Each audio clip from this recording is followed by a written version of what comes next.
Hello दोस्तों, कैसे आप सभी लोग। उम्मीद करते हैं आप सभी अच्छे होंगे और प्लीज़ इस चैनल को ज़रूर सब्सक्राइब कर लीजिए क्योंकि यहाँ पर आपको काफ़ी ज़्यादा इन्फॉर्मेटिव वीडियोस मिलेगी पूरे फैक्ट के साथ। अगर आप फेसबुक पर देख रहे हैं तो पेज को फॉलो कर लीजिए इन्फो मैग्नेट के नाम से, और यूट्यूब पर देख रहे हैं तो इन्फो मैग्नेट नाम के यूट्यूब चैनल को सब्सक्राइब कर लीजिए। तो जैसे कि आपको पता है कि टाटा ग्रुप ये एयर इंडिया को ऑपरेट करता है। वैसे देखा जाए तो सरकार बहुत पहले से एयर इंडिया को बेचना चाहती थी क्योंकि इसके ऊपर बहुत ज़्यादा कर्ज था और सरकार को ये चलाना मुनासिब नहीं लगता था, बहुत ज़्यादा नुकसान आ रहा था सरकार को। लेकिन काफ़ी ज़्यादा इंतज़ार के बाद टाटा ग्रुप ने इसको ख़रीद लिया है लोन रीस्ट्रक्चर के बाद। लेकिन ऐसा नहीं है कि टाटा सिर्फ एयर इंडिया को ही ऑपरेट करती है, इसके अलावा भी उसके एयर एशिया इंडिया और विस्तारा एयरलाइंस में मेजॉरिटी शेयर्स हैं, यानी कि उसकी दोनों की कंपनियां पहले से ही है वहाँ। यानी टाटा की कंपनी एविएशन इंडस्ट्री में पहले से ही मौजूद है, उसकी प्रेजेंस वहाँ पर पहले से ही है। लेकिन अब टाटा ग्रुप इन चारों कंपनियों को, यानी कि एक तो एयर इंडिया और एक है एयर इंडिया एक्सप्रेस जो इसी के साथ ही उसको मिली थी, और इसके अलावा एयर एशिया इंडिया और विस्तारा एयरलाइंस, इन चारों को सिर्फ एक ही अम्ब्रेला में लेकर आएगी, इस चारों को एक साथ कंसोलिडेट करेगी। यानी कि अब ये चारों एयरलाइंस आने वाले कुछ समय बाद एक ही कंपनी के अंडर काम करेगी जो होगी एयर इंडिया। कैसे होगा ये, आज इसके बारे में पूरी डिटेल के साथ बात करते हैं। तो चलिए शुरू करते हैं। तो द इंडियन एक्सप्रेस की रिपोर्ट है, Tata group to bring AirAsia India Vistara under Air India by 2024। तो यहाँ पर टाटा ग्रुप जो एयर एशिया इंडिया और विस्तारा में जो मेजॉरिटी शेयर होल्डर्स ओन करती है उसको एक ही छतरी के नीचे लाया जाएगा जो होगा टाटा। अब ये कैसे होगा वो हम आगे देख लेते हैं। तो बात करते हैं कि मामला क्या है। तो देखिए, टाटा ग्रुप का नाम तो आपने सुना ही होगा, रतन टाटा जी की कंपनी है और देश की सबसे बड़ी कार कंपनियों में से एक टाटा मोटर्स को ओन करती है।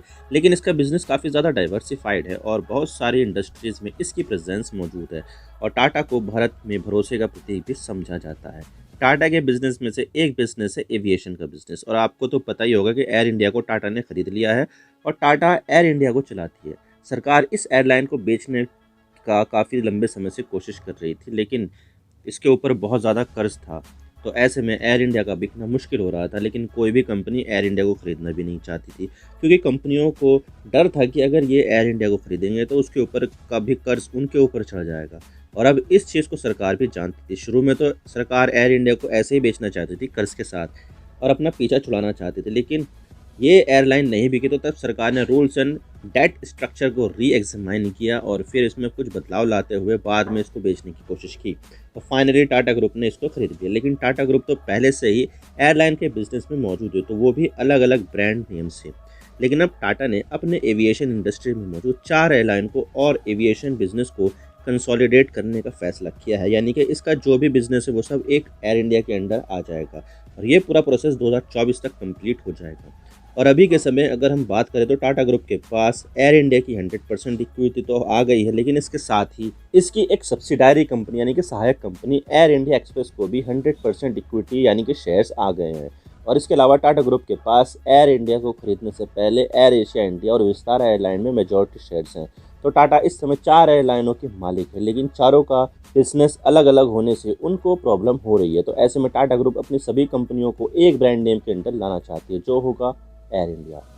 तो सबसे पहले हम ये देखते हैं कि एयर इंडिया टाटा को किस कीमत पर मिला है। तो देखिए, एयर इंडिया को खरीदने के लिए टाटा ने टोटल 20,700 करोड़ रुपए खर्च किए थे। शुरू में 2,700 करोड़ रुपए सरकार को दिए गए, फिर उसके बाद 18,000 करोड़ रुपए दिए गए।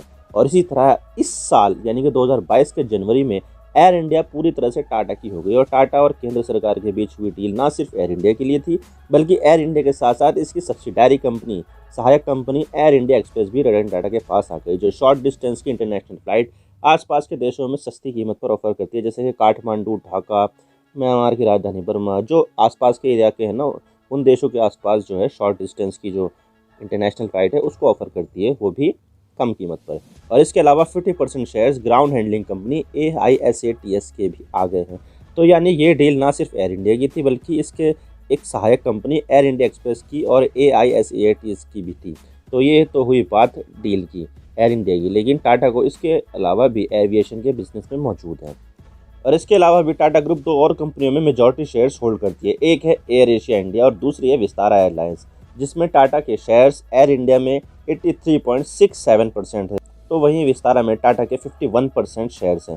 और अब टाटा एयर एशिया के बाकी बचे 16.33% शेयर्स भी मलेशियन कंपनी एयर एशिया बेयरहेड से 30 मिलियन $US में खरीदने वाली है। यानी कि अब टाटा के पास एयर एशिया के 100% शेयर्स हो जाएंगे और मालिक बन जाएगी। लेकिन विस्तारा में अभी टाटा के पास 51% शेयर्स है और बाकी के 49% शेयर सिंगापुर एयरलाइंस के हैं, यानी कि SIA के। लेकिन अभी बाकी के शेयर्स खरीदने की टाटा की कोई योजना नहीं दिख रही है विस्तारा में। लेकिन आगे चलकर शायद टाटा विस्तारा एयरलाइंस में बाकी के बचे हुए 49% शेयर्स भी खरीद ले।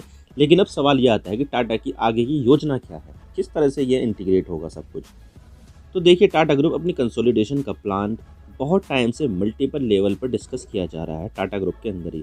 और डिस्कस करने के बाद शायद मोस्ट प्रोबेबली सबसे पहले एयर एशिया इंडिया को अगले 12 महीनों के अंदर एयर इंडिया एक्सप्रेस में मर्ज किया जाएगा। क्योंकि देखा जाए तो दोनों ही लो कॉस्ट एयरलाइन है, यानी कि एक बजट एयरलाइन है। जो अब दोनों का मर्जर हो जाएगा तो दोनों का ऑपरेशन आसान हो जाएगा। और इसके बाद जो विस्तारा एयरलाइंस है उसको एयर इंडिया में मर्ज किया जाएगा। क्योंकि देखा जाए तो विस्तारा और एयर इंडिया दोनों ही फुल सर्विस एयरलाइन है, ये दोनों बजट एयरलाइन नहीं है।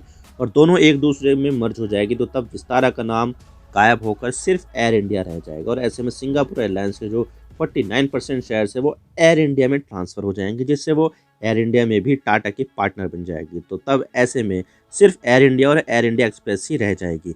एयर इंडिया तो फुल सर्विस एयरलाइन बनी रहेगी, लंबी लंबी लॉन्ग डिस्टेंस की फ़्लाइट्स को कवर करेगी। और इसी तरह से air India express budget airline बन जाएगी और टक्कर देगी किस किस को, स्पाइस जेट को, गो एयर को, और जो दूसरी बजट एयरलाइंस है उसको टक्कर देगी। क्योंकि जो एयर इंडिया एक्सप्रेस है वो भी बजट में ही फ़्लाइट ऑपरेट करती है और जो इसमें जो मर्ज होने वाली कंपनी है एयर एशिया इंडिया, वो भी एक बजट एयरलाइंस है, यानी कि सस्ते में टिकट अवेलेबल करती है, फुल सर्विस एयरलाइंस नहीं है। और जब एयर एशिया और एयर इंडिया एक्सप्रेस का मर्जर हो जाएगा तो तब सबसे पहले इंफॉर्मेशन टेक्नोलॉजी और पैसेंजर बुकिंग सिस्टम को आपस में इंटीग्रेट किया जाएगा। और इसमें नाम तो एयर इंडिया एक्सप्रेस का होगा, लेकिन इसमें जो सिस्टम इस्तेमाल किया जाएगा वो एयर एशिया का सिस्टम इस्तेमाल किया जाएगा। क्योंकि देखा जाए तो एयर एशिया का सिस्टम हर मामले में एयर इंडिया एक्सप्रेस से बेहतर तरीके से इसके काम करता है। और इसके अलावा जो केबिन क्रू की ड्रेस और ब्रांडिंग है वो अभी डिस्कस की जा रही है, अभी फाइनल नहीं हुई है। इस पर अभी फैसला लेना बाकी है, क्योंकि देखा जाए तो दोनों एयरलाइन का ऑपरेशंस डिफरेंट हैं।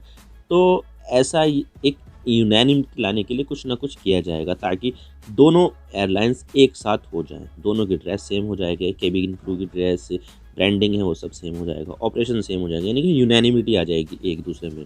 और इसके अलावा एयर इंडिया के जितने एयरक्राफ्ट है उसको भी एयर इंडिया एक्सप्रेस में शिफ्ट किया जाएगा। वो कब किया जाएगा, वो आने वाले 12 महीनों के अंदर किया जाएगा। तो आई होप आपको सारी बातें समझ में आ गई होगी। आप मेरे इंस्टाग्राम पर भी जुड़ सकते हो। आप सिंपली जाइए इंस्टाग्राम में और सर्च कीजिए I_इमरान सिद्दीकी और आप मुझे फॉलो कर सकते हैं। इसके अलावा आप मुझे ट्विटर पर भी फॉलो कर सकते हैं, यहाँ पर भी सेम ही यूज़र नेम है I_इमरान सिद्दीकी। तो दीजिए मुझे इजाज़त, मैं मिलता हूँ आपसे नेक्स्ट वीडियो में। अगर आपको वीडियो थोड़ी सी भी पसंद आए तो चैनल को ज़रूर सब्सक्राइब कीजिए। Thank you for watching. I really appreciate your precious time. God bless you all. Now signing off.